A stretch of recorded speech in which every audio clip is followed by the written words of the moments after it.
박만호가 40년간 아무에게도 말하지 않았던 비밀을 드러내기 위해 떨리는 손으로 오래된 서류를 꺼내는 결정적 순간, 한성그룹 설립 당시의 원본 서류들이 펼쳐지며 박만호가 진짜 공동 창업자였다는 충격적인 진실이 드러난다. 도연의 얼굴이 하얗게 질리며 평생 믿어왔던 모든 것이 거짓이었다는 사실의 혼란과 당황에 빠진다. 박만호가 가족을 위해 사업을 포기하고 뒤로 물러섰던 과거의 진실과 희생이 생생하게 폭로된다. 오늘도 사연한 상자의 뚜껑을 열어주셔서 감사합니다. 무료 구독과 좋아요, 댓글은 이 이야기들이 더 오래, 더 깊게 전달될 수 있도록 도와줍니다. 이제 오늘의 사연 열어볼까요? 서울 외곽 낡은 양로원 건물이 아침 햇살을 받으며 을씨년스럽게 서 있습니다. 오래된 벽돌과 페인트가 벗겨진 외벽 사이로 스며드는 눅눅한 곰팡이 냄새가 복도 전체를 감싸고 있죠. 이곳 3층 끝방에서 78세 박만호는 오늘도 어김없이 작은 창가 의자에 앉아 있습니다. 박만호의 손에는 빛바랜 가족사진 한 장이 들려 있어요. 사진 속 젊은 부부와 새 아이가 환하게 웃고 있지만 지금의 박만호 얼굴에는 그런 웃음을 찾아볼 수 없습니다. 깊게 파인 주름 사이로 세월의 무게가 고스란히 드러나죠. 매일 아침 6시면 일어나서 같은 자리에 앉아 같은 사진을 바라보는 것이 그의 일과가 되어버렸습니다. 여보야, 오늘도 또 하루가 시작되는구나. 박만호가 사진 속 아내에게 속삭입니다. 그의 목소리는 쉰 듯 떨리면서도 애틋함이 묻어나요. 아내 순자는 3년 전 세상을 떠났습니다. 그녀가 병원에서 마지막 숨을 거둘 때까지 박만호는 곁을 지켰죠. 하지만 장례식 날 자식들은 바쁘다며 서둘러 돌아가 버렸습니다. 한때 박만호는 이 도시에서 작은 철강소 공장을 운영했습니다. 새벽 5시부터 밤늦게까지 기름때 묻은 작업복을 입고 쇳가루와 화염 속에서 땀을 흘렸어요. 손은 거칠어졌고 허리는 굽었지만 가족을 부양한다는 자부심만큼은 꺾이지 않았습니다. 큰아들 도연과 작은아들 도준을 대학에 보내고 딸 미영까지 시집 보낼 수 있었던 것도 모두 그 피와 땀의 결실이었죠. 그런데 이게 뭐냐? 박만호는 혼잣말을 중얼거립니다. 평생 뼈 빠지게 번 돈 다 저 자식들한테 줬더니 결국 이렇게 되는구먼. 그의 목소리에는 원망과 서러움이 뒤섞여 있어요. 아내가 세상을 떠난 후 자식들은 아버지를 이곳 양로원으로 보냈습니다. 아버지, 혼자 계시면 위험하시잖아요 라며 그럴듯한 핑계를 댔지만 박만호는 알고 있었어요. 그들에게 자신은 이미 짐일 뿐이라는 것을 말이죠. 아침 7시 양로원 식당에서 울리는 식사 종소리가 들립니다. 박만호는 천천히 일어나서 복도로 나서지만 다른 어르신들처럼 서두르지 않아요. 어차피 갈 곳도 없고 기다리는 사람도 없으니까요. 식당에서는 이미 여러 어르신들이 모여 앉아 이야기꽃을 피우고 있습니다. 우리 큰며느리가 어제 전화했는데 말이야. 손자가 또 1등을 했다는 거야. 이웃 테이블의 최할머니가 자랑스럽게 이야기합니다. 그래서 치킨이랑 케이크까지 사다 줬다니까. 박만호는 묵묵히 자신의 아침 식사를 먹으며 그런 대화들을 듣습니다. 다른 어르신들의 행복한 가족 이야기는 그에게 더욱 큰 외로움을 안겨주죠. 누군가 박 어르신은 자식들이 어떻게 지내시나요? 라고 물으면 박만호는 애매하게 웃음으로 넘기곤 합니다. 우리 큰놈은 사업한다고 바빠서. 박만호는 거짓말 아닌 거짓말로 체면을 유지하려 애쓰지만 속으로는 괴롭죠. 도연이 정확히 어떤 일을 하는지조차 자세히 모릅니다. 그저 사업을 한다는 것과 잘 산다는 것 정도만 알 뿐이에요. 오전 시간이 되면 박만호는 양로원 작은 정원으로 나갑니다. 몇 그루 안 되는 나무와 시들어가는 화단이 전부인 정원이지만 그나마 이곳에서만큼은 답답한 실내를 벗어날 수 있어요. 벤치에 앉아서 하늘을 바라보며 박만호는 젊은 시절을 떠올립니다. 40년 전 박만호가 처음 철강소 공장을 차렸을 때만 해도 꿈이 있었습니다. 작은 공장이지만 언젠가는 큰 기업으로 키워서 아들들에게 물려주고 싶었죠. 매일 새벽부터 밤까지 일했고 주말도 없이 일터에서 살다시피 했습니다. 순자는 불평 한 번 하지 않고 집안일과 육아를 도맡아 했어요. 도연아, 아버지가 열심히 일해서 너희들 큰 사람 만들어줄게. 어린 도연을 무릎에 앉히고 했던 그 약속이 생생합니다. 그때 도연은 아버지, 저도 아버지처럼 열심히 일할래요라며 천진난만하게 웃었었죠. 하지만 세월이 흐르면서 모든 것이 변했습니다. 대학에 들어간 도연은 아버지의 일을 부끄러워하기 시작했어요. 아버지, 친구들한테 뭐라고 말해야 해요? 우리 아버지는 공장 사장이라고? 도연의 그런 말들이 박만호의 마음에 상처를 냈습니다. 점심시간이 되어 다시 식당으로 향하는 박만호의 발걸음은 무겁습니다. 다른 어르신들은 가족들이 면회를 오거나 전화라도 한 통씩 받지만 박만호에게는 그런 일이 거의 없어요. 한 달에 한 번 정도 큰아들 도연이 형식적으로 안부를 묻는 전화를 걸어올 뿐입니다. 아버지, 건강히 계시죠? 저는 회사 일로 정신없어서. 도연의 목소리는 늘 딱딱하고 무미건조했습니다. 박만호는 그런 아들의 목소리를 들을 때마다 가슴이 먹먹해져요. 자신이 키운 아이가 이렇게 냉정할 수 있나 하는 생각이 들죠. 오후 햇살이 창으로 스며들면 박만호는 다시 가족 사진을 꺼내듭니다. 사진 속 어린 도연은 아버지의 어깨에 매달려 있고 도주는 어머니 품에 안겨 있어요. 미영은 두 오빠 사이에서 환하게 웃고 있습니다. 그때는 정말 행복했어요. 비록 가난했지만 온 가족이 한마음이었죠. 도연아, 너 기억하냐? 내가 초등학교 운동회에서 1등 했을 때 말이야. 박만호는 사진을 어루만지며 추억에 잠깁니다. 아버지가 그렇게 자랑스러워했는데 너도 그때는 내 품에서 응석 부렸잖니. 하지만 지금의 도연은 그때 그 아이와는 전혀 다른 사람이 되어버렸습니다. 오후 3시쯤 되면 양로원에는 면회객들이 찾아오기 시작합니다. 다른 어르신들의 방에서는 웃음소리와 대화소리가 들려오지만 박만호의 방은 늘 조용합니다. 간혹 복도를 지나가며 들리는 할머니, 이거 드세요. 할아버지, 병원은 다녀오셨어요? 그 같은 따뜻한 대화들이 박만호의 마음을 더욱 아프게 만들어요. 저녁 무렵 박만호는 복도 끝 공중전화 앞에서 망설입니다. 아들들에게 전화를 걸고 싶지만 또 차가운 목소리를 듣게 될까봐 두려워요. 수화기를 들었다 놨다 하기를 몇 번, 결국 그는 발걸음을 돌려 방으로 돌아갑니다. 내가 언제부터 이렇게 된 걸까? 박만호는 침대에 앉아 자문합니다. 자식들 앞에서 눈치를 보고 전화 한 통 걸기도 무서워하게 된 건 언제부터일까? 예전에 박만호는 당당했습니다. 비록 가난했지만 가족의 기둥이었고 자식들이 우러러보는 아버지였어요. 양로원 식당에서의 저녁 식사 시간은 박만호에게 가장 힘든 순간 중 하나입니다. 다른 어르신들은 자식들이 보내준 반찬이며 간식거리를 자랑하며 이야기꽃을 피우지만 박만호의 식탁은 늘 양로원에서 제공하는 것들 뿐이에요. 밤이 되면 박만호는 침대에 누워 천장의 얼룩을 바라보며 지난 세월을 되짚어 봅니다.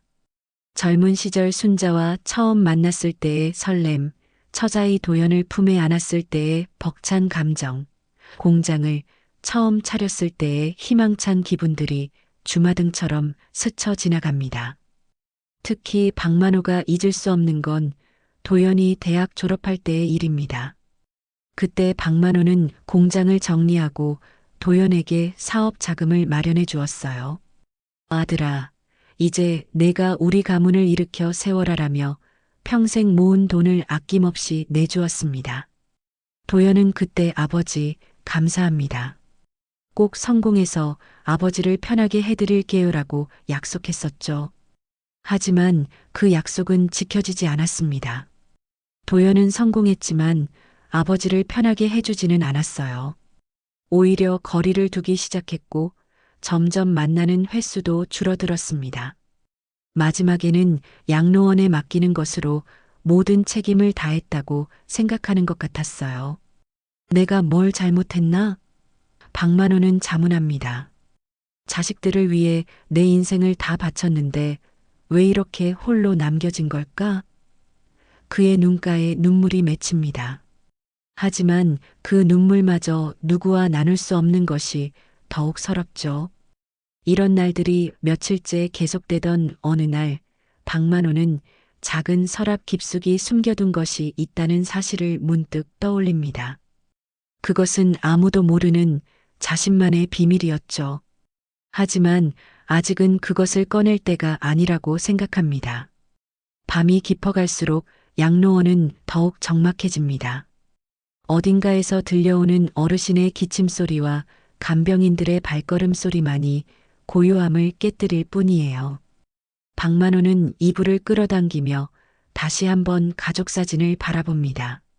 내일도 또 같은 하루가 시작될 것을 알지만 그는 여전히 마음 한구석에 작은 희망을 간직하려 애씁니다. 박만호의 단조로운 일상은 한 통의 전화로 갑자기 흔들리기 시작했습니다. 그날도 평소와 다름없이 창가에 앉아 가족 사진을 바라보고 있던 박만호에게 양로원 직원이 다가왔어요. 박만호 어르신, 전화 왔습니다. 간병사 김미선이 조심스럽게 말을 건넸습니다. 누군지는 모르겠는데 꼭 뵙고 싶다고 하시네요. 박만호는 의아한 표정을 지었습니다. 평소 자식들 외에는 연락하는 사람이 없었거든요. 그마저도 한 달에 한 번 정도였는데 이번 달에는 이미 도연이 전화를 걸어왔었죠.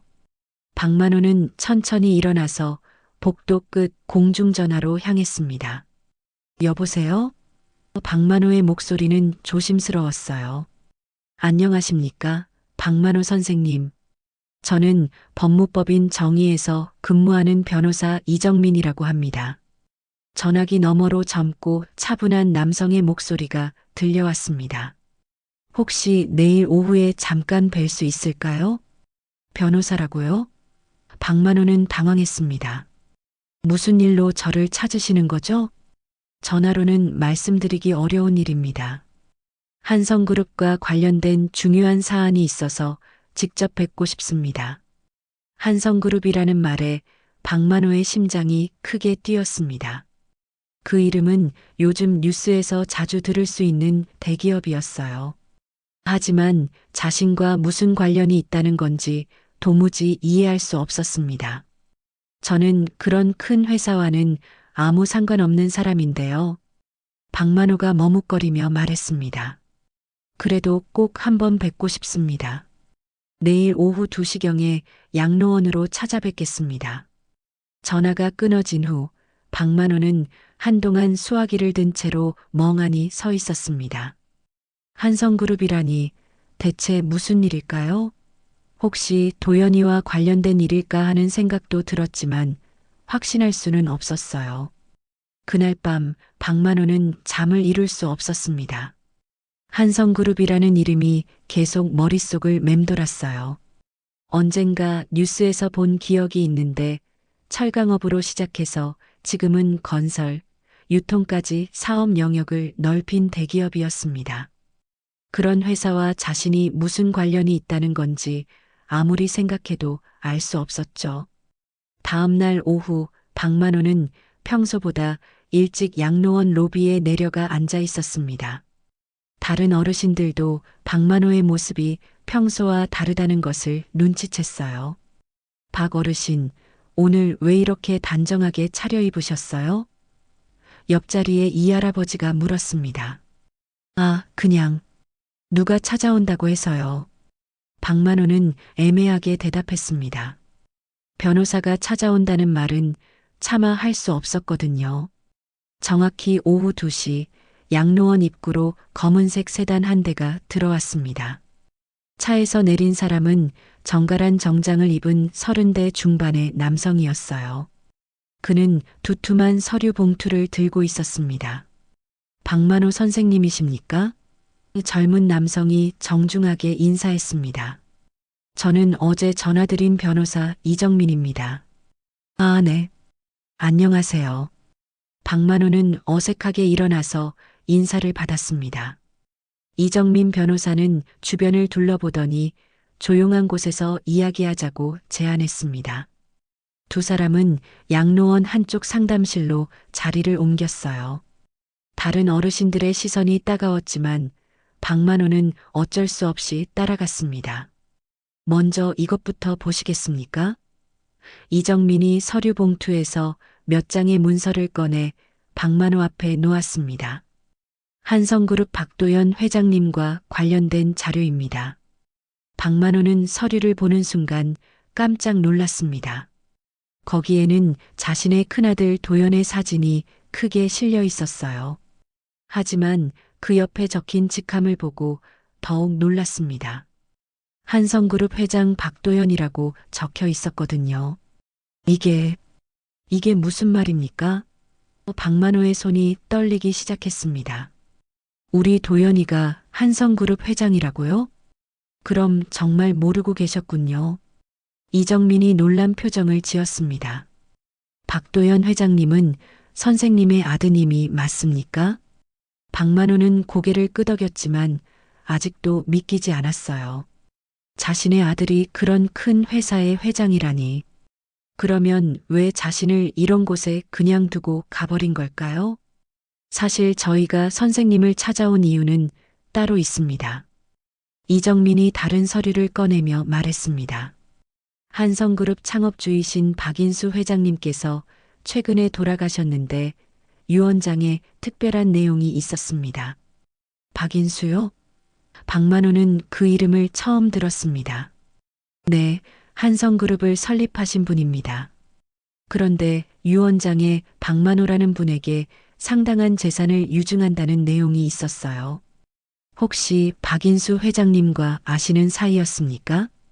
박만호는 고개를 저었습니다. 전혀 모르는 분인데요. 왜 저에게 그런... 그때 상담실 문이 갑자기 열렸습니다. 모든 시선이 그쪽으로 향했는데 거기에는 정장을 입은 중년 남성이 서 있었어요. 박만호는 그 얼굴을 보고 깜짝 놀랐습니다. 바로 자신의 큰아들 도연이었거든요. 하지만 도연의 얼굴은 얼음장처럼 차가웠습니다. 저는 박만호라는 사람을 아버지로 둔 적이 없습니다. 도연의 목소리는 냉정했어요. 그저 유언장 때문에 확인하러 왔을 뿐입니다. 박만호의 가슴이 철렁 내려앉았습니다. 몇 년 만에 만난 아들이 자신을 아버지가 아니라고 부정하다니. 도연아, 나야. 아버지야. 박만호의 목소리는 떨렸습니다. 저에게 아버지는 없습니다. 도연은 단호하게 말했습니다. 이정민 변호사, 유언장의 그 박만호는 이 사람이 아닐 겁니다. 다른 사람을 찾아보세요.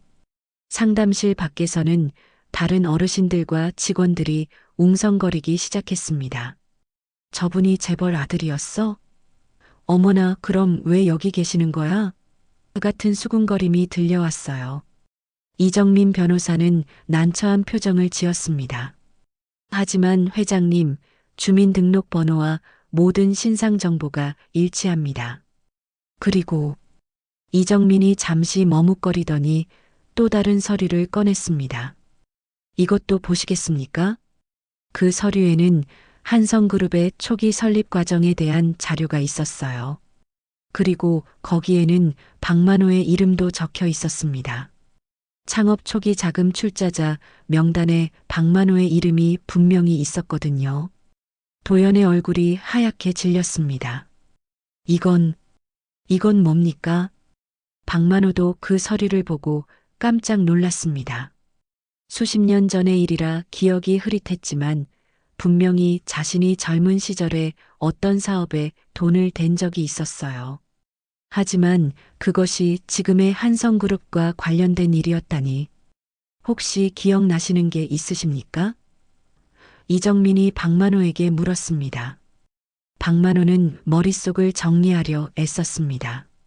오래전에, 아주 오래전에 누군가가 사업 자금이 필요하다고 해서 도와준 적이 있었는데, 박만호의 목소리는 점점 작아졌습니다. 도연은 여전히 믿을 수 없다는 표정이었어요. 설령 그것이 사실이라 해도 저는 이 사람을 아버지로 인정할 수 없습니다. 그때 상담실 문이 또 열렸습니다. 이번에는 젊은 여성이 들어왔어요. 아버지. 그 여성이 도연을 향해 소리쳤습니다. 할아버지께서 여기 계셨군요. 도연은 당황한 표정으로 딸을 바라봤습니다. 수민아, 너는 왜 여기에? 인터넷 뉴스에서 봤어요. 할아버지가 여기 계시다고. 수민이라는 여성은 박만호를 향해 다가왔습니다. 할아버지, 안녕하세요. 저는 수민이에요. 도연 아버지의 딸이고 할아버지의 손녀입니다. 박만호는 수민을 보며 눈물이 날 것 같았습니다. 적어도 한 사람은 자신을 가족으로 인정해 주는 것 같았거든요. 수민이라고 하는구나. 참 예쁘게 컸네. 하지만 도연은 여전히 냉정했습니다. 수민아, 들어가자. 우리가 여기 있을 이유는 없다. 상담실은 순간 어색한 침묵에 빠졌습니다. 이정민 변호사는 어떻게 해야 할지 몰라 하고 있었고, 박만호는 복잡한 감정에 휩싸여 있었어요. 자신의 아들이 그토록 성공했다는 사실과 동시에 그 아들이 자신을 부정한다는 현실 사이에서 혼란스러웠습니다. 상담실의 어색한 침묵을 깬 것은 도연의 차가운 목소리였습니다. 이정민 변호사, 확인은 끝났습니다. 유 원장의 박만호가 이 사람이든 아니든 저와는 아무 상관없는 일입니다. 박만호는 아들의 말에 가슴이 찢어지는 듯한 아픔을 느꼈어요. 도연아, 아버지가 뭘 잘못했길래 이렇게까지. 박만호의 목소리는 떨렸습니다. 저에게 아들이라고 부르지 마세요. 도연은 한 걸음 뒤로 물러서며 말했습니다. 당신이 누구든 저는 관심 없습니다. 수민이 아버지의 팔을 잡았습니다. 아버지, 너무 심하세요. 할아버지가 얼마나 상처받으실지 생각해 보세요. 수민아, 너는 모르는 일이야. 도연의 표정은 여전히 굳어 있었어요. 그 사람이 우리 가족에게 뭘 했는지. 박만호는 도연의 말에 깜짝 놀랐습니다. 내가 너희에게 뭘 했다는 거냐? 평생 너희들을 위해서만 살았는데. 위해서요? 도연이 비웃듯 말했습니다. 어머니가 돌아가실 때까지 당신이 뭘 했는지 기억하세요? 박만호는 혼란스러웠어요. 순자가 병원에 입원했을 때 자신은 매일 간병을 했었습니다. 마지막 순간까지 곁을 지켰고요. 도대체 도연이 무슨 말을 하는 건지 이해할 수 없었습니다. 이정민 변호사가 조심스럽게 끼어들었습니다. 죄송하지만 가족 간의 일은 따로 해결하시고 유 원장 건은 법적인 절차를 밟아야 합니다. 박만호 선생님께서 유 원장의 명시된 당사자가 맞다면 법적 절차라고요? 도연이 이정민을 날카롭게 바라봤습니다. 그 유 원장이 정말 유효한 겁니까? 박인수 회장님이 돌아가시기 전까지 그런 사람에 대한 언급은 한 번도 없었는데요. 박만호는 박인수라는 이름을 곰곰 생각해 봤습니다. 분명히 어디선가 들어본 것 같은데 갑자기 오래된 기억 하나가 떠올랐어요. 40년 전 자신의 철강소 공장에서 일하던 젊은 직원이 있었습니다. 성실하고 똑똑해서 박만호가 특별히 아꼈던 직원이었죠. 혹시 박만호가 조심스럽게 입을 열었습니다. 박인수라는 사람이 키가 크고 말수가 적은 젊은이였나요? 이정민이 서류를 뒤적이더니 오래된 사진 한 장을 꺼냈습니다. 이분이 박인수 회장님의 젊은 시절 사진입니다. 박만호는 그 사진을 보는 순간 모든 것이 기억났습니다. 아, 인수야. 그래, 기억난다. 박만호의 눈에 눈물이 고였어요. 착한 애였는데. 기억하시는군요. 이정민이 놀란 표정을 지었습니다. 그럼 정말 아시는 분이었나요? 박만호는 천천히 고개를 끄덕였습니다. 인수는 내 공장에서 일하던 직원이었어. 부모님이 일찍 돌아가셔서 혼자 살던 아이였지. 내가 그 애를 많이 도와줬었는데. 도연은 여전히 의심스러운 표정이었어요. 그런 이야기는 얼마든지 지어낼 수 있잖아요. 도연아. 박만호가 갑자기 큰 소리를 냈습니다. 내가 아무리 나를 미워해도 거짓말쟁이 취급하는 건 너무하지 않냐? 상담실 안이 갑자기 조용해졌어요. 박만호의 목소리에는 오랫동안 억눌렸던 분노와 서러움이 섞여 있었습니다. 박만호는 깊은 숨을 쉬고 나서 계속 말했습니다. 인수는 20대에 우리 공장에 들어왔어. 그때 나이가 26이었으니까. 그래, 40년도 더 된 일이지. 그 애는 정말 열심히 일했어. 밤늦게까지 남아서 공부도 하고. 이정민이 메모를 하며 들었습니다. 구체적으로 어떤 도움을 주셨나요? 처음에는 그냥 직원으로 받아줬는데 그 애가 야간 대학에 다니고 싶다고 하더라고. 그래서 학비도 대주고 나중에는 독립해서 사업을 하고 싶다고 할 때 종잣돈도 마련해줬지. 도연이 콧방귀를 뀌었습니다. 그런 선행을 했다면서 왜 지금까지 연락도 안 했던 거예요? 박만호의 표정이 어두워졌습니다. 그건 복잡한 사정이 있었어. 박만호는 잠시 망설이더니 입을 열었습니다. 인수가 사업을 시작할 때 나도 동업자로 참여하기로 했었거든. 그런데 뭐가 있었다는 거예요? 수민이 궁금해하며 물었습니다. 박만호는 고개를 떨구었어요. 내 할머니가, 순자가 반대했어. 그 당시에는 사업이 잘 될지 확실하지 않았거든. 그래서 나는 빠지고 인수 혼자서 시작하게 된 거야. 이정민이 고개를 끄덕였습니다. 그래서 초기 출자자 명단에는 선생님 이름이 있지만 실제로는 참여하지 않으셨군요. 그렇지. 미안한 마음에 인수한테 연락도 못했어. 나중에 소식을 들어보니 사업이 잘 되고 있다고 하더라고. 그래서 더욱 연락하기가 어려웠지. 도연이 팔짱을 끼고 말했습니다. 그럼 왜 갑자기 유언장에 당신 이름이 나오는 거예요? 40년 동안 연락도 안 했던 사람을. 이정민이 다른 서류를 꺼냈습니다. 사실 박인수 회장님께서 돌아가시기 전에 남기신 편지가 있습니다. 이정민이 편지 봉투를 박만호에게 건넸어요. 박만호 선생님께 드리라고 하셨습니다. 박만호는 떨리는 손으로 편지를 받았습니다. 봉투에는 은인 박만호 선생님께라고 정성스럽게 적혀 있었어요. 박만호가 편지를 열어보자 깔끔한 글씨로 쓰인 편지가 나왔습니다. 선생님, 이 편지를 읽고 계신다면 저는 이미 세상을 떠났을 것입니다. 40년 전 선생님의 도움이 없었다면 지금의 한성그룹도 없었을 것입니다. 비록 선생님께서는 동업에 참여하지 않으셨지만 저에게는 아버지 같은 분이셨습니다. 선생님께서 주신 종잣돈과 격려가 있었기에 제가 여기까지 올 수 있었습니다. 늦었지만 그 은혜를 갚고 싶습니다. 박만호는 편지를 읽으며 눈물을 흘렸습니다. 인수가 자신을 그렇게 생각하고 있었다니. 인수야, 고마워. 박만호가 중얼거렸어요. 도연의 표정도 조금씩 변하기 시작했습니다. 하지만 여전히 완전히 받아들이지는 못하는 눈치였어요. 수민이 편지를 같이 읽더니 박만호의 손을 잡았습니다. 할아버지, 정말 대단하세요. 그런 큰 회사의 시작에 도움을 주셨다니. 별거 아니야.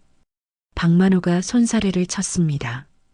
그냥 어려운 사람 도와준 것뿐인데. 이정민이 정리하듯 말했습니다. 그럼 이제 법적 절차를 진행하면 됩니다. 유언장에 따르면 상당한 금액의 유산이. 잠깐요.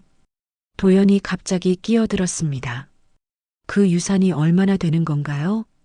이정민이 서류를 확인하더니 조심스럽게 말했습니다. 약 200억 원 정도입니다. 상담실이 순간 조용해졌어요. 박만호도 도연도 수민도 모두 그 금액에 놀란 것 같았습니다. 도연의 얼굴이 복잡해졌습니다. 200억이라는 돈은 자신에게도 결코 작은 금액이 아니었거든요. 더구나 그 돈이 아버지에게 간다는 것은 박만호는 아직도 믿기지 않는다는 표정이었어요. 200억이라고요? 그런 큰 돈을 내가 뭘 했다고. 그때 상담실 밖에서 웅성거리는 소리가 더 커졌습니다. 어느새 양로원 직원들과 다른 어르신들이 문 밖에 모여서 상황을 지켜보고 있었어요. 200억이라는 말이 들렸는지 사람들의 표정이 사뭇 달라져 있었습니다.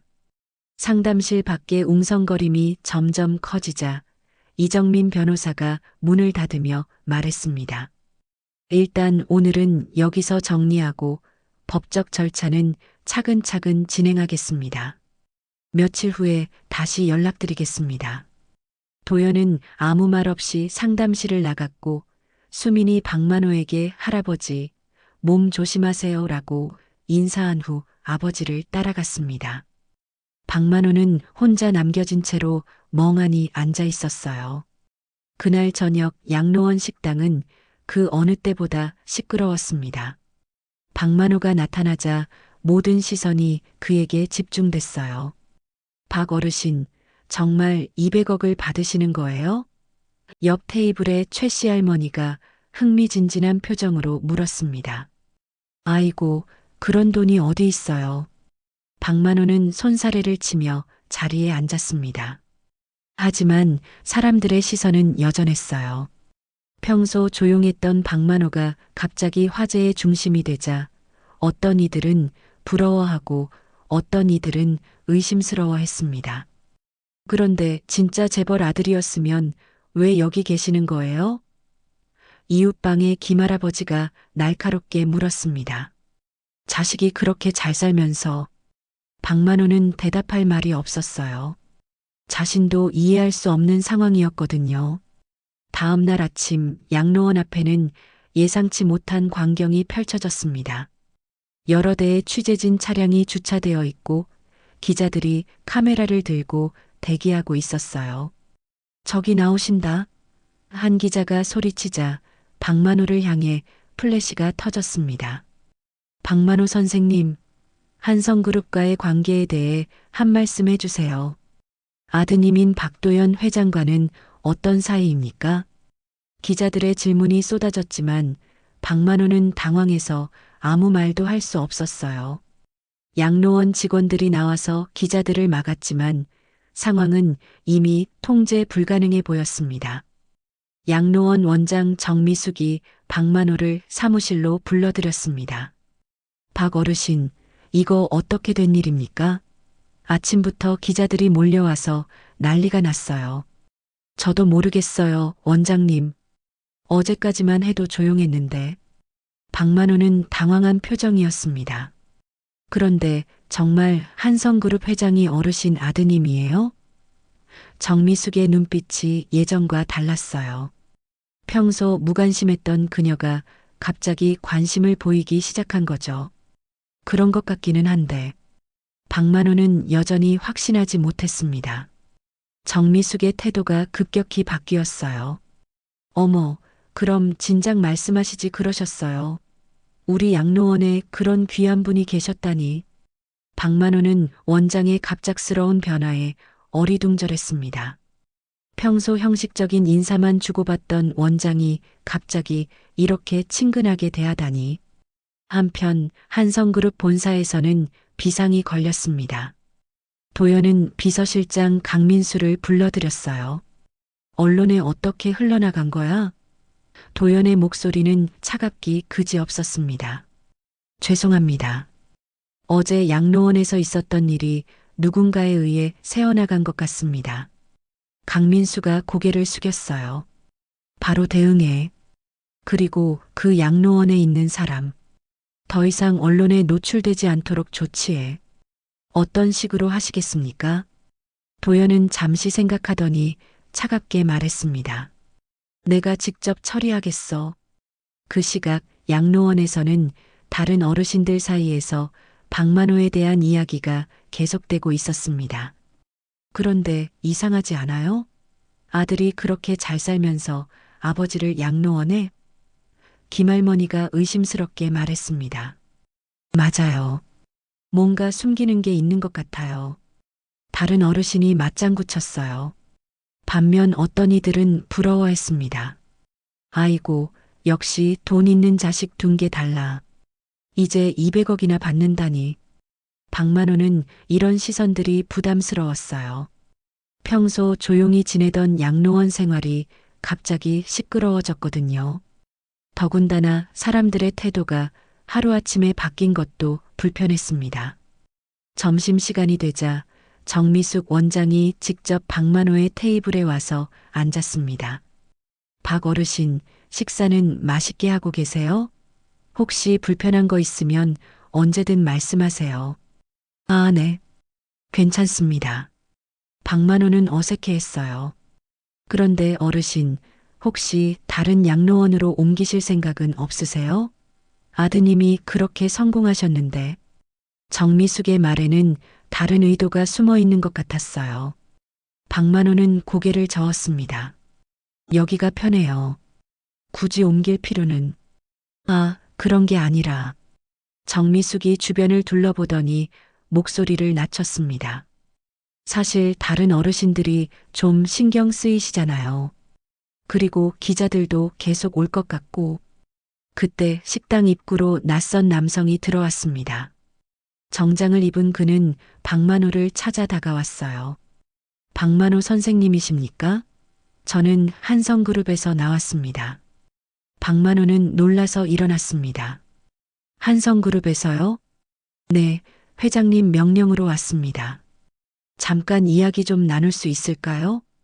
두 사람은 조용한 곳으로 자리를 옮겼습니다. 한성그룹 직원은 명함을 건네며 자신을 비서실 차장 이진호라고 소개했어요. 직접적으로 말씀드리겠습니다. 이진호의 목소리는 냉정했어요.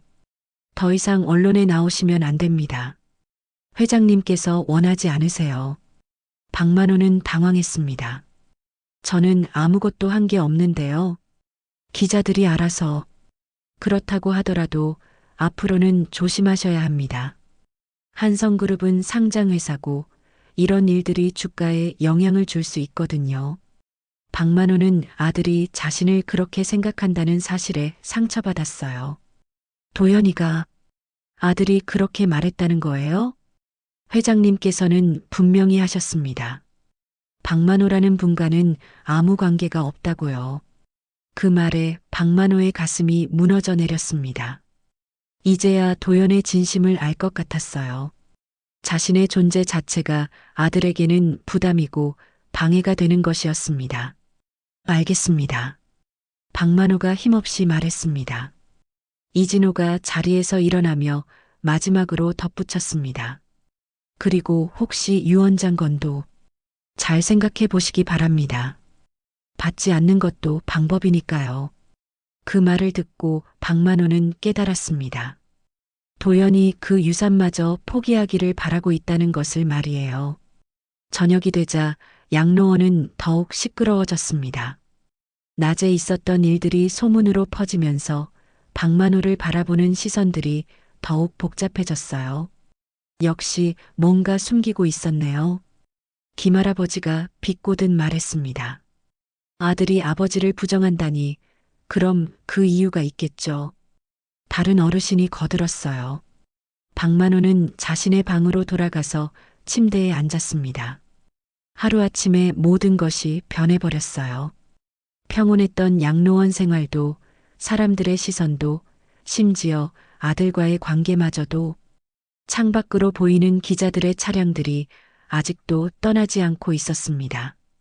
박만호는 이 모든 일이 자신에게 과연 좋은 일인지 의문이 들기 시작했어요. 며칠이 지나자 양로원 분위기는 더욱 험악해졌습니다. 기자들은 여전히 양로원 주변을 맴돌고 있었고 박만호에 대한 다른 어르신들의 시선은 날로 차가워졌어요. 박 어르신 때문에 우리가 편히 살 수가 없잖아요. 김할아버지가 다른 어르신들 앞에서 대놓고 불평했습니다. 기자들이 우리까지 귀찮게 하고, 맞아요. 조용히 살고 싶은데 왜 우리까지 피해를 봐야 해요? 최할머니도 맞장구 쳤어요. 박만호는 식당에서 혼자 식사를 할 수밖에 없었습니다. 평소 함께 앉던 사람들도 이제는 피하는 눈치였거든요. 그런 가운데 정미숙 원장의 행동이 점점 이상해졌습니다. 며칠 전까지만 해도 친근하게 대하던 그녀가 갑자기 박만호를 피하기 시작한 거예요. 원장님, 잠깐 이야기 좀. 박만호가 원장실로 찾아갔지만 정미숙은 바쁘다며 대화를 피했습니다. 아, 박 어르신. 지금 급한 일이 있어서요. 나중에 시간 될 때. 박만호는 뭔가 이상하다는 생각이 들었어요. 분명히 며칠 전까지만 해도 원장의 태도가 달랐는데 그날 오후 박만호는 양로원 정원에서 혼자 시간을 보내고 있었습니다. 다른 어르신들과 어울리기가 어려워진 상황에서 정원만이 유일한 피난처였어요. 그때 한 명의 기자가 담장 너머로 접근했습니다. 박만호 선생님, 잠깐만 이야기해 주세요. 저는 할 말이 없습니다. 박만호가 고개를 저었어요. 아드님과의 관계는 어떠신가요? 왜 이렇게 멀어지게 된 건가요? 기자의 끈질긴 질문에 박만호는 자리를 떠나려 했지만 기자는 포기하지 않았습니다. 혹시 과거에 무슨 일이 있었나요? 아드님께서 아버지를 인정하지 않는 이유가 그만 좀 해주세요. 박만호의 목소리에 지침이 묻어났어요. 그때 양로원 직원이 나와서 기자를 쫓아냈지만 박만호는 이미 마음이 상해 있었습니다. 저녁 무렵 박만호는 자신의 방에서 오래된 서랍을 열어봤습니다. 깊숙이 숨겨둔 낡은 통장이 있었어요. 아무도 모르는 자신만의 비밀이었죠. 통장을 펼쳐보니 예상외로 큰 금액이 적혀 있었습니다. 평생 조금씩 모아온 돈이었는데 복리로 불어나서 제법 큰 액수가 되어 있었어요. 이 정도면 박만호는 혼잣말을 중얼거렸습니다. 굳이 그 돈을 받지 않아도 될 것 같은데 그때 방문이 노크됐습니다. 박 어르신, 손님이 오셨어요. 박만호가 나가보니 이정민 변호사가 와 있었어요. 하지만 그의 표정은 어둡고 무거웠습니다. 무슨 일이신가요? 박만호가 물었습니다. 조용한 곳에서 이야기해야겠습니다.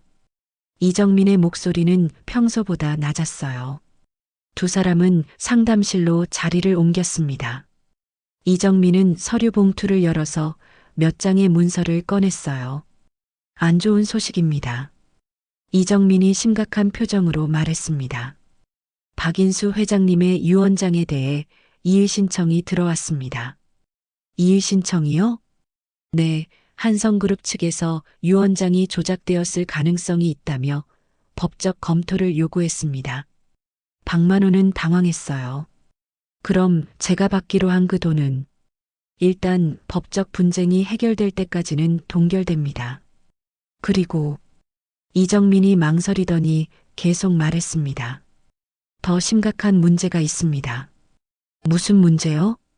박도연 회장 측에서 선생님을 명예훼손과 사기 혐의로 고발할 준비를 하고 있다고 합니다.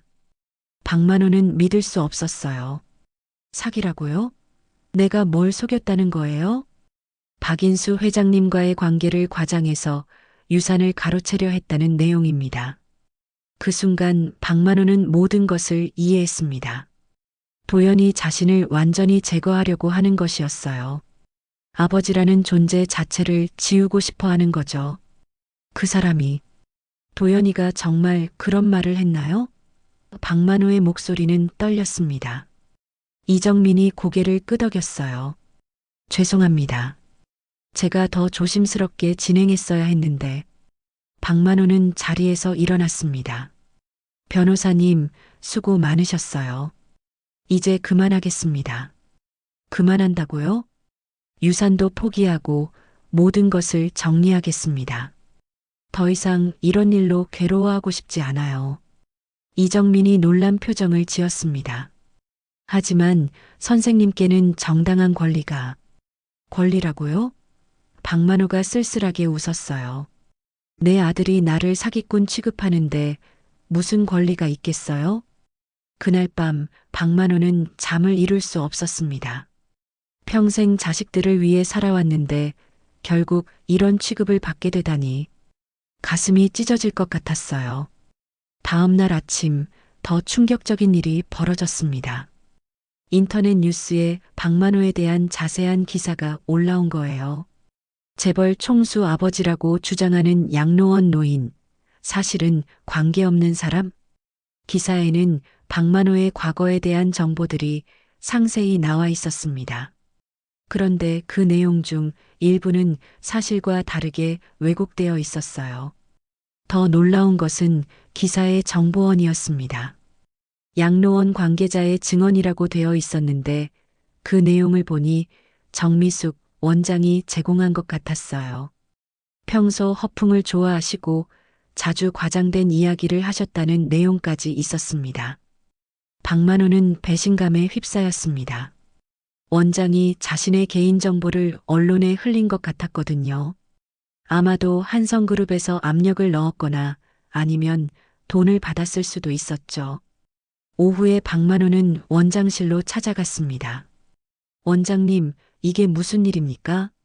정미숙은 당황한 표정을 지었어요. 뭘 말씀하시는 거예요? 인터넷 기사 말입니다. 원장님이 기자에게 말씀하신 거 아닌가요? 저는 그런 적 없어요. 정미숙이 발뺌했지만 박만호는 그녀의 거짓말을 느낄 수 있었습니다. 원장님도 저를 그렇게 보셨군요. 박만호의 목소리에는 깊은 실망이 담겨 있었어요. 그때 정미숙의 전화벨이 울렸습니다. 그녀는 전화를 받더니 잠시 대화를 나눈 후 박만호를 바라봤어요. 박 어르신, 죄송하지만 양로원에서 나가셔야 할 것 같습니다. 네. 다른 어르신들이 불편해하시고 양로원 이미지에도 좋지 않아서 일주일 정도 시간을 드릴게요. 박만호는 무너져 내리는 기분이었습니다. 이제 정말 갈 곳이 없어졌어요. 아들은 자신을 부정하고 양로원에서는 쫓겨나고 그날 저녁 박만호는 자신의 방에서 오래된 상자를 꺼냈습니다. 그 안에는 과거의 중요한 서류들이 들어 있었어요. 박인수와의 관계를 증명할 수 있는 오래된 계약서와 편지들. 이제야 진실을 말해야 할 때가 온 것 같구나. 박만호가 혼잣말했습니다. 사실 박만호에게는 아무도 모르는 비밀이 하나 더 있었습니다. 박인수와의 관계가 단순히 직원과 사장의 관계가 아니었다는 것이었죠. 하지만 그 진실을 밝히기에는 너무 많은 것들이 얽혀 있었습니다. 박만호는 창밖을 바라보며 결심했습니다. 더 이상 당하고만 있지 않겠다고. 비록 늙었지만 마지막으로 자신의 존재를 증명해 보이겠다고 말이에요. 박만호는 밤새 오래된 상자를 뒤져가며 과거의 서류들을 정리했습니다. 노란 종이에 바랜 글씨로 적힌 계약서들, 박인수가 보낸 편지들, 그리고 가장 중요한 것, 한성그룹 설립 당시의 원본 서류들이었어요. 이 모든 걸 숨기고 살아왔구나. 박만호는 깊은 한숨을 쉬었습니다. 사실 박만호는 한성그룹의 진짜 공동 창업자였습니다. 박인수와 함께 회사를 세웠지만 순자의 강한 반대로 이름을 빼고 뒤로 물러선 것이었어요. 하지만 그 과정에서 많은 갈등이 있었고 특히 도연의 어머니 순자와 박인수 사이에는 깊은 원한이 생겼었죠. 새벽 5시 박만호는 조용히 방을 나와 양로원 정원으로 향했습니다. 아무도 없는 고요한 시간에 과거를 정리하고 싶었거든요. 정원 벤치에 앉아서 박만호는 40년 전의 일을 떠올렸습니다. 그때 순자는 임신 중이었고 박인수는 야심찬 젊은이였어요. 사업이 성공하면서 박인수는 점점 변해갔고 순자는 그런 박인수를 불신하기 시작했습니다. 여보, 그 사람은 믿을 수 없어요. 우리 가족만 생각해요. 순자의 간곡한 부탁에 박만호는 결국 사업에서 손을 뗐었죠. 하지만 그 결정은 박인수에게 큰 상처가 되었습니다. 박인수는 박만호를 배신자라고 여겼고 두 사람 사이에는 깊은 골이 생겼어요. 그 후로 40년 동안 연락을 끊고 살았던 것입니다. 그런데 인수는 왜 마지막에 나를 기억했을까? 박만호는 자문했습니다. 아침 7시쯤 되자 다른 어르신들이 하나둘 정원으로 나왔습니다. 하지만 박만호를 보자 모두 시선을 피했어요. 어제 인터넷 기사 때문에 분위기가 더욱 험악해진 것 같았습니다. 저 사람 때문에 우리 양로원 이미지가 다 망가졌어. 김할아버지가 다른 어르신들에게 속삭였습니다. 맞아. 처음부터 뭔가 수상했다고 생각했어. 최할머니도 거들었어요. 박만호는 그런 말들을 들으며 마음이 아팠지만 더 이상 변명하고 싶지 않았습니다. 어차피 며칠 후면 이곳을 떠나야 하니까요. 오전 10시쯤 예상치 못한 방문객이 찾아왔습니다. 수민이었어요. 그녀는 얼굴이 상기된 채로 양로원으로 뛰어들어왔습니다. 할아버지. 수민이 박만호를 발견하고 달려왔어요. 할아버지, 괜찮으세요? 수민아, 내가 왜 여기에? 박만호는 놀랐습니다. 인터넷 기사 봤어요. 너무 심해요, 아버지가. 수민의 목소리에는 분노가 섞여 있었어요. 두 사람은 조용한 곳으로 자리를 옮겼습니다. 수민은 박만호의 손을 잡고 말했어요. 할아버지, 저는 아버지가 왜 그러시는지 모르겠어요. 분명히 할아버지가 아버지를 키워주셨잖아요. 박만호는 수민의 진심 어린 관심에 눈물이 날 뻔했습니다. 수민아, 내 아버지 입장도 이해해야 해. 나 때문에 회사 일이 복잡해졌을 테니까. 그래도 이건 아니에요. 수민이 격하게 말했습니다. 할아버지를 사기꾼 취급하다니. 저는 아버지가 그런 사람인 줄 몰랐어요. 박만호는 수민에게 진실을 말해야 할지 고민했습니다. 하지만 가족 간의 갈등을 더 키우고 싶지는 않았어요. 수민아, 사실은.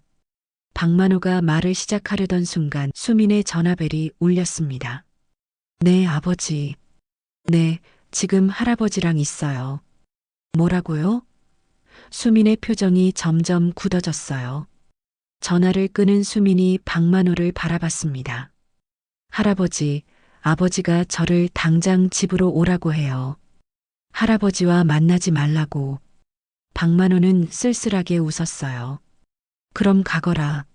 내 아버지 말을 들어야지. 싫어요. 저는 할아버지 편이에요. 수민이 단호하게 말했습니다. 그때 양로원 입구로 검은색 승용차가 들어왔습니다. 차에서 내린 사람은 도연이었어요. 그의 얼굴은 분노로 일그러져 있었습니다. 수민아, 당장 집으로 가자. 도연이 차갑게 말했습니다. 아버지, 왜 이렇게까지 하세요? 수민이 항의했어요. 너는 모르는 일이야. 그 사람이 우리 가족에게 뭘 했는지. 도연이 박만호를 노려보며 말했습니다. 박만호가 천천히 일어났습니다. 도연아, 이제 그만하자. 내가 모든 것을 포기할게. 포기한다고요? 도연이 냉소적으로 웃었어요. 이미 늦었어요. 언론에 다 알려졌는데. 그럼 내가 어떻게 해야 하냐? 박만호의 목소리가 떨렸습니다. 내가 원하는 게 뭐냐? 존재하지 마세요. 도연의 말은 칼같이 차갔습니다. 제 인생에서 완전히 사라져 주세요. 그 말에 수민이 충격을 받았어요. 아버지, 그렇게까지 말씀하실 거예요? 박만호는 도연의 말에 큰 충격을 받았지만 동시에 어떤 결심이 섰습니다. 알겠다. 하지만 그 전에 내가 알아야 할 진실이 있어. 진실이라고요? 도연이 비웃었어요. 박만호가 품에서 오래된 서류 봉투를 꺼냈습니다. 이걸 보고도 그런 말을 할 수 있는지 보자. 봉투에서 나온 것은 한성그룹 설립 당시의 원본 서류들이었어요. 거기에는 박만호와 박인수가 공동 창업자로 명시되어 있었습니다. 도연의 얼굴이 하얗게 질렸습니다. 이게 뭡니까? 내가 지금 가진 재산의 절반은 원래 내 몫이었어. 박만호의 목소리에는 오랫동안 억눌렸던 분노가 섞여 있었어요. 하지만 내 어머니가 반대해서 포기했지. 수민도 서류를 보며 놀랐습니다. 할아버지가 정말 공동 창업자였어요? 박만호는 계속해서 과거의 진실을 털어놓았습니다. 내 어머니 순자는 박인수를 싫어했어. 그래서 나보고 사업에서 손을 떼라고 했지. 나는 가족이 더 중요해서 그렇게 했고, 그럼 왜 지금까지 말씀 안 하셨어요? 도연이 당황해하며 물었습니다. 내 어머니와의 약속 때문이야. 절대 이 일을 말하지 않겠다고 약속했거든. 박만호의 목소리가 떨렸어요. 하지만 이제는 달라. 내가 나를 이렇게까지 모욕하는데 더 이상 참을 수 없어. 도연은 서류들을 보며 혼란스러워했습니다. 자신이 알고 있던 것과 완전히 다른 진실이었거든요. 그럼 박인수 회장님이 유원장에 아버지 이름을 넣은 이유는? 수민이 조심스럽게 물었습니다. 아마도 죄책감 때문일 거야. 박만호가 쓸쓸하게 말했어요. 인수도 나를 배신자라고 생각하며 살았을 테니까. 마지막에 그 오해를 풀고 싶었던 거겠지. 도연은 아무 말도 하지 못했습니다. 평생 자신이 믿어왔던 것들이 흔들리고 있었거든요. 박만호는 서류들을 다시 정리하며 말했습니다. 하지만 나는 그 돈이 필요 없어. 다만 내가 나를 사기꾼 취급하는 것은 참을 수 없다고. 그때 박만호가 또 다른 통장을 꺼냈습니다. 이 돈이면 충분해. 평생 모은 내 돈이야. 통장의 잔고를 본 도연과 수미는 놀랐습니다. 예상보다 훨씬 큰 금액이었거든요. 할아버지, 이렇게 많은 돈이 있으셨으면서 왜 양로원에? 수민이 의아해했어요. 돈이 문제가 아니었어. 박만호가 슬프게 말했습니다. 가족이 그리웠을 뿐이야. 도연은 아버지가 보여준 서류들을 보며 한동안 말을 잇지 못했습니다. 평생 믿어왔던 것들이 한순간에 무너져 내리는 기분이었어요. 자신이 그토록 자랑스러워했던 한성그룹의 성공이 사실은 아버지의 희생 위에 세워진 것이었다니. 아버지, 도연의 목소리는 떨렸습니다. 정말 이런 일이 있었던 건가요? 박만호는 고개를 끄덕였어요. 내 어머니가 돌아가시면서 마지막에 한 말이 있어. 아버지, 인수한테 미안하다고 전해달라고 했지. 그때서야 순자도 자신이 잘못 생각했다는 걸 깨달았던 거야. 수민이 아버지를 바라보며 말했습니다. 아버지, 그럼 할아버지한테 사과하셔야 하는 거 아니에요? 하지만 도연은 여전히 복잡한 심정이었어요. 그렇다고 해도 지금까지의 일들은 어떻게 하죠? 언론에 이미 다 알려졌잖아요. 회사 주가도 불안하고 이사회에서도 말이 많고. 박만호는 아들의 말을 듣고 무언가 결심한 듯한 표정을 지었습니다. 그럼 내가 직접 나서서 정리하지. 직접 나선다고요? 기자회견을 열어서 모든 진실을 밝히겠어. 박만호의 목소리에는 결연함이 담겨 있었어요. 파장을 두려워해서 계속 거짓으로 살 수는 없잖냐. 이제 진실을 말할 때가 됐어. 수민이 할아버지의 손을 잡았습니다. 할아버지, 저도 도와드릴게요. 도연은 난처한 표정을 지었어요. 하지만 아버지, 기자회견을 하시면 정말 돌이킬 수 없는 일이. 도연아, 내가 뭘 두려워하는지 알겠어. 박만호가 아들을 바라보며 말했습니다. 하지만 진실을 숨기고 사는 것보다는 당당하게 사는 게 낫지 않겠냐?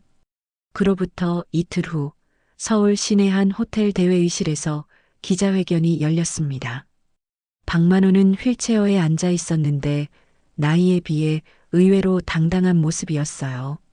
평소 입던 낡은 옷 대신 단정한 정장을 입고 있었고 수민이 그의 곁에 서 있었습니다. 도연은 뒤쪽에서 복잡한 표정으로 지켜보고 있었어요. 회견장에는 수십 명의 기자들이 몰려들었습니다. 한성그룹과 관련된 이슈였기 때문에 경제부 기자들뿐만 아니라 사회부 기자들까지 참석했어요. 카메라와 조명이 박만호를 향해 집중되었고 그는 잠시 눈을 감고 마음을 진정시켰습니다. 안녕하십니까? 박만호가 마이크 앞에서 입을 열었습니다. 저는 박만호입니다. 최근 언론에서 많은 이야기가 나왔는데 오늘 이 자리에서 모든 진실을 말씀드리고자 합니다. 기자들의 카메라 플래시가 터졌고 회견장은 숨죽인 듯 조용해졌어요. 박만호는 떨리는 손으로 원고를 펼쳤습니다. 먼저 말씀드리고 싶은 것은 저는 한성그룹의 창업자이자 박도연 회장의 친아버지라는 사실입니다. 박만호의 목소리는 또렷했어요. 네, 제가 바로 한성그룹 박도연 회장의 아버지가 맞습니다. 기자들 사이에서 웅성거림이 일었습니다. 플래시가 더욱 빈번하게 터졌고 몇몇 기자들은 급하게 메모를 하기 시작했어요. 박만호는 계속해서 말했습니다. 40년 전 저는 작은 철강소를 운영하고 있었습니다. 그때 박인수라는 젊은 직원이 있었죠. 성실하고 야망이 있는 청년이었습니다. 그 친구가 독립해서 사업을 하고 싶다고 했을 때 저는 기꺼이 도움을 주었습니다. 한 기자가 손을 들었습니다. 구체적으로 어떤 도움을 주셨습니까? 사업 자금을 댔습니다. 그리고 함께 회사를 설립하기로 약속했죠. 실제로 한성그룹 설립 서류에는 제 이름도 공동 창업자로 기재되어 있습니다. 박만호가 서류 봉투를 들어 올렸어요. 다른 기자가 질문했습니다. 그럼 왜 지금까지 이런 사실이 알려지지 않았습니까? 박만호의 표정이 어두워졌습니다. 가족의 반대 때문이었습니다. 제 아내 순자는 사업의 위험성을 걱정했고 어린 자식들을 생각해서 안정적인 삶을 원했어요. 그래서 저는 사업에서 손을 떼기로 결정했습니다. 그런 중요한 결정을 내리신 이유가 단순히 가족의 반대 때문이었나요? 또 다른 기자가 추궁했습니다. 박만호는 잠시 망설이더니 솔직하게 대답했어요. 당시 아내가 임신 중이었습니다. 그리고 사업이 실패할 위험도 있었죠. 가장으로서 가족의 안전을 우선시할 수밖에 없었습니다. 기자들이 고개를 끄덕이며 이해한다는 표정을 지었어요. 하지만 박인수 회장님과는 어떻게 지냈습니까? 한 기자가 물었습니다. 박만호의 목소리가 떨렸어요. 미안한 마음에 연락을 끊었습니다. 인수는 제가 배신했다고 생각했을 테고 저 역시 죄책감에 시달렸죠. 40년 동안 서로 연락하지 않고 살았습니다. 그럼 박인수 회장님의 유언장은 진짜인가요? 네, 진짜입니다. 박만호가 서류들을 기자들에게 보여주었습니다. 여기 모든 증거가 있습니다. 한성그룹 설립 당시의 원본 서류들과 박인수 회장님이 저에게 보낸 편지들이죠. 기자들이 술렁였고 카메라 플래시가 더욱 빈번하게 터졌어요. 박만호는 편지 하나를 펼쳐서 읽기 시작했습니다. 선생님께서 주신 종잣돈과 격려가 있었기에 제가 여기까지 올 수 있었습니다. 늦었지만 그 은혜를 갚고 싶습니다. 인수가 저에게 남긴 마지막 메시지입니다. 회견장이 숙연해졌어요. 몇몇 기자들의 눈에도 눈물이 맺히는 것 같았습니다. 하지만 저는 그 유산을 받지 않겠습니다. 박만호의 말에 기자들이 놀랐어요. 왜 받지 않으시는 겁니까? 법적으로 정당한 권리인데요. 돈 때문에 가족이 갈라지는 것을 원하지 않습니다. 박만호의 목소리에는 깊은 슬픔이 묻어 있었어요. 제가 평생 원했던 것은 돈이 아니라 가족의 사랑이었습니다. 그 돈으로 인해 제 아들이 고통받는 걸 보고 싶지 않아요. 그때 뒤쪽에 서 있던 도연이 천천히 앞으로 나왔습니다. 기자들의 시선이 모두 그에게 집중됐어요. 도연의 얼굴에는 복잡한 감정들이 교차하고 있었습니다. 죄송합니다. 도연이 마이크 앞에서 고개를 깊숙이 숙였습니다. 제가 아버지께 너무 심한 말씀을 드렸습니다. 박만호는 아들을 바라보며 눈물을 글썽였어요. 도연이 목소리를 떨며 계속해서 말했습니다. 사실 저는 아버지의 진심을 몰랐습니다. 아버지께서 우리 가족을 위해 얼마나 많은 것을 포기하셨는지, 그리고 지금까지도 저희를 얼마나 사랑하고 계신지. 한 기자가 질문했습니다. 그럼 앞으로 아버지와의 관계는 어떻게 하실 건가요? 도연이 박만호를 바라보며 간절하게 말했습니다. 아버지와 함께 살고 싶습니다. 지금까지 제가 받은 사랑을 돌려드리고 싶어요. 진짜 아들이 되고 싶습니다. 하지만 박만호는 고개를 저었어요. 도연아, 고마운 마음은 알겠지만 내가 성공한 사업가인데 늙은 아버지가 짐이 될까봐. 아버지, 정말 진심입니다. 도연의 목소리에는 간절함이 담겨 있었어요. 지금까지 제가 얼마나 어리석었는지 깨달았어요. 성공이 뭐가 중요합니까? 가족을 잃고 얻은 성공이 무슨 의미가 있겠어요? 그때 수민이 마이크 앞으로 나섰습니다. 저는 박도연 회장의 딸 수민입니다. 할아버지와 아버지가 화해하는 모습을 여러분께 보여드리고 싶어서 이 자리에 함께했습니다. 수민이 박만호의 손을 잡고 말했습니다. 할아버지, 저희와 함께 사세요. 이제 진짜 가족이 되어요. 할아버지가 계셔야 우리 가족이 완성되는 거예요. 박만호의 눈에서 눈물이 흘러내렸습니다. 수민아, 내가 있어서 할아버지가 이렇게 용기를 낼 수 있었구나. 기자들도 이런 감동적인 장면에 조용히 지켜보고 있었어요. 몇몇은 눈물을 닦는 모습도 보였습니다. 박만호가 마지막으로 마이크를 잡고 말했습니다. 오늘 이 자리를 통해 말씀드리고 싶은 것은 돈보다 소중한 것이 가족이라는 것입니다. 비록 늦었지만 제 아들과 손녀가 진심으로 돌아왔습니다. 박만호는 잠시 멈춘 후 힘주어 말했어요.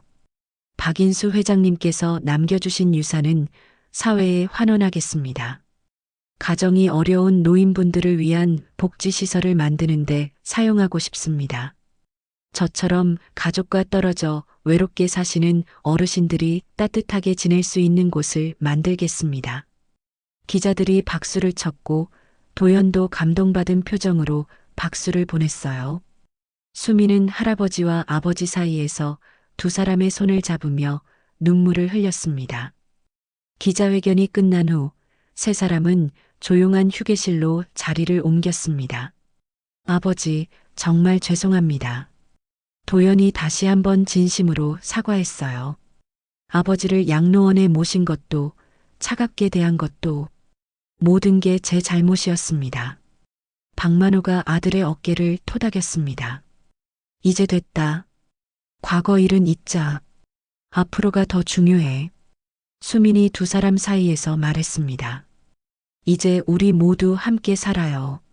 할아버지도 아버지도 저도 진짜 가족으로. 박만호는 수민을 바라보며 따뜻하게 미소를 지었어요. 수민아, 내가 있어서 우리 가족이 다시 뭉칠 수 있었구나. 할아버지가 내게 정말 고마워. 기자회견 이후 일주일이 지났습니다. 박만호는 더 이상 양로원에 있지 않았어요. 도연이 마련한 서울 강남의 아늑한 2층 주택에서 수민과 함께 새로운 생활을 시작했습니다. 할아버지, 아침 드세요. 수민이 정성스럽게 차린 아침상을 가져왔어요. 박만호가 좋아하는 된장찌개와 김치, 그리고 갓 구운 계란말이까지 정성이 가득했습니다. 고맙다, 수민아. 박만호는 손녀의 정성에 매일 감동받았어요. 내가 이렇게 잘 챙겨주니 할아버지가 왕된 기분이야. 당연한 거예요. 할아버지께서 저희를 위해 평생 희생하셨는데요. 수민이 환하게 웃으며 말했습니다. 박만호의 하루는 이제 완전히 달라졌습니다. 아침에 일어나면 작은 정원에서 산책을 하고 오후에는 수민과 함께 근처 공원을 거닐었어요. 저녁이면 도연이 퇴근해서 함께 식사를 하며 하루 있었던 일들을 나눴습니다. 아버지, 오늘 회사에서 좋은 소식이 있었어요. 도연이 저녁 식탁에서 말했습니다. 박인수 회장님의 유산으로 만들 복지시설 부지를 확정했어요. 경기도 용인에 있는 넓은 땅인데 자연환경도 좋고 교통도 편리해요. 박만호의 눈이 반짝였습니다. 정말이냐? 그럼 언제쯤 시작할 수 있을까? 내년 봄에 착공할 예정이에요. 아버지 뜻대로 외로운 어르신들을 위한 최고의 시설로 만들겠습니다. 박만호는 흐뭇해했어요. 인수의 마지막 선물이 의미 있게 사용될 것 같아서 기뻤습니다. 그런데 박만호에게는 아직 해결하지 못한 마음의 짐이 하나 있었어요. 바로 양로원에 남겨둔 다른 어르신들에 대한 미안함이었습니다. 수민아, 내일 양로원에 한번 가보자. 박만호가 제안했습니다. 왜요, 할아버지? 거기서 안 좋은 일도 많이 겪으셨는데. 그래도 함께 지낸 분들이잖니. 인사는 드려야지. 다음 날 오후 박만호와 수민은 양로원을 찾았습니다.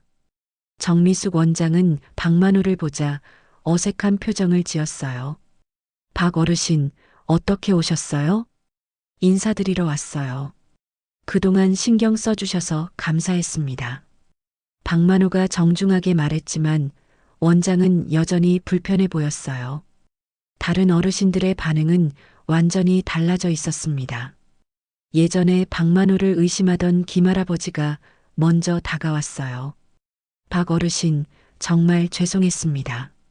제가 어르신을 오해했네요. 아니에요. 충분히 그럴 만했어요. 박만호가 너그럽게 웃었습니다. 최할머니도 미안한 표정으로 말했어요. 텔레비전에서 기자회견 봤어요. 정말 감동적이었어요. 가족과 화해하시는 모습이 너무 아름다웠어요. 박만호는 어르신들과 한참 이야기를 나눴습니다. 양로원 생활의 어려움, 가족들의 무관심, 외로움 등 예전에는 나누지 못했던 진솔한 대화들이었어요. 어르신들, 제가 복지시설을 만들고 있어요. 박만호가 말했습니다. 혹시 관심 있으시면 언제든 오세요. 더 좋은 환경에서 지내실 수 있도록 하겠습니다. 어르신들의 눈이 반짝였어요. 희망의 빛이 보였습니다.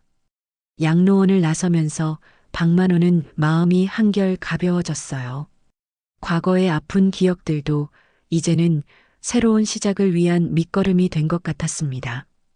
한 달 후 박만호에게 특별한 손님이 찾아왔습니다. 이정민 변호사였어요. 어르신, 좋은 소식이 있습니다. 이정민이 환하게 웃으며 말했습니다. 박인수 회장님 관련 모든 법적 절차가 완료됐어요. 그리고 이정민이 서류를 꺼내며 계속했어요. 한성그룹에서 어르신께 특별 고문직을 제안했습니다. 물론 명예직이지만 회사 역사의 산증인으로서 의미가 크죠. 박만호는 놀랐어요. 도연이가 그런 제안을 했다고? 네, 박도연 회장님께서 직접 이사회에 건의하셨어요. 만장일치로 통과됐고요. 그날 저녁 도연이 퇴근하자마자 박만호를 찾아왔어요. 아버지, 특별 고문직 소식 들으셨죠? 도연아, 고마운데 내가 뭘 할 수 있겠니? 아버지께서 계셔주시는 것만으로도 충분해요. 회사 직원들도 아버지를 뵙고 싶어 해요. 한성그룹의 진짜 창업자를 말이에요. 박만호의 첫 출근 날 한성그룹 본사 로비에는 환영 현수막이 걸려 있었어요. 박만호 특별 고문님 환영합니다라고 적힌 현수막을 보며 박만호는 감개무량했습니다. 직원들이 줄을 서서 인사를 했고 박만호는 한 명 한 명과 악수를 나눴어요. 젊은 직원들은 존경의 눈빛으로 박만호를 바라봤습니다. 고문님, 한성그룹의 시작 이야기를 들려주세요. 한 직원이 요청했습니다. 박만호는 직원들에게 과거 이야기를 들려줬어요. 박인수와 함께 꿈을 키우던 시절, 작은 철강소에서 시작된 야망, 그리고 가족을 위해 포기했던 아픔까지 모든 이야기가 진솔하고 감동적이었습니다. 겨울이 깊어갈 무렵 박만호는 창가에 앉아 눈 내리는 풍경을 바라보고 있었어요. 예전 양로원에서 바라보던 풍경과는 완전히 달랐습니다. 이제는 외로움이 아닌 평안함이 마음을 채웠어요. 할아버지, 뭐 생각하세요? 수민이 따뜻한 차를 들고 다가왔습니다. 그냥 참 신기하다는 생각을 해. 인생이 이렇게 변할 수 있구나. 할아버지께서 용기를 내셨기 때문이에요. 진실을 말씀하시지 않았다면 지금도 양로원에서 외롭게 지내고 계셨을 거예요. 박만호는 수민의 말을 들으며 고개를 끄덕였어요. 정말 그랬습니다. 만약 그때 포기했다면 지금의 행복은 없었을 거예요. 그때 도연이 퇴근해서 들어왔습니다. 아버지, 수민아, 좋은 소식이 있어요. 무슨 소식인데? 복지시설 이름을 정했어요. 희망의 집이라고 하기로 했어요. 그리고 내년 5월에 개관식을 할 예정이에요. 박만호의 눈에 눈물이 맺혔습니다. 희망의 집. 좋은 이름이구나. 아버지께서 명예관장을 맡아주셨으면 해요. 도연이 조심스럽게 제안했어요. 내가 그런 큰일을 할 수 있을까? 물론이에요, 할아버지. 수민이 힘주어 말했습니다. 할아버지만큼 어르신들 마음을 이해하시는 분이 어디 있어요? 새해가 밝았습니다. 박만호는 새해 첫날 아침 가족들과 함께 근처 산에 올라 해돋이를 봤어요. 78세의 나이에 이런 행복을 누릴 수 있다니 정말 감사했습니다. 할아버지, 새해 소원이 뭐예요? 수민이 물었습니다. 박만호는 잠시 생각하더니 웃으며 대답했어요. 소원은 이미 다 이루어졌어. 가족과 함께 있는 것, 그게 내 가장 큰 소원이었거든. 도연이 아버지의 어깨에 손을 올렸습니다. 아버지, 저희도 마찬가지예요. 아버지가 계셔서 우리 가족이 완성된 거예요. 그날 오후 세 사람은 함께 희망의 집 건설 현장을 방문했습니다. 아직 공사 중이었지만 벌써 큰 건물의 골격이 드러나 있었어요. 여기서 많은 어르신들이 행복하게 지내실 거예요. 박만호가 뿌듯하게 말했습니다. 할아버지 덕분이에요. 수민이 할아버지의 팔짱을 끼며 말했어요. 박만호는 건설 현장을 바라보며 마음속으로 박인수에게 감사 인사를 전했습니다. 인수야, 고마워. 내 덕분에 내가 이렇게 의미 있는 일을 할 수 있게 됐어. 해가 저물어갈 무렵 세 사람은 집으로 돌아왔습니다.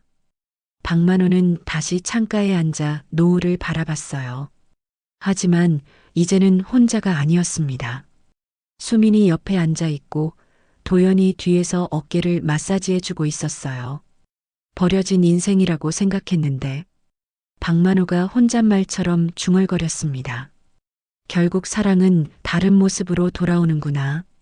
수민이 할아버지의 손을 잡았습니다. 할아버지는 버려진 게 아니었어요. 잠깐 길을 잃었을 뿐이에요. 이제 집으로 돌아오신 거예요. 박만호는 수민의 손을 꼭 잡고 미소를 지었습니다. 78년의 인생에서 가장 행복한 순간이었어요. 오늘도 사연한 상자를 열어주셔서 감사합니다. 무료 좋아요와 구독, 댓글로 여러분의 마음을 남겨주세요. 당신의 이야기가 다음 상자의 주인공이 될지도 모릅니다.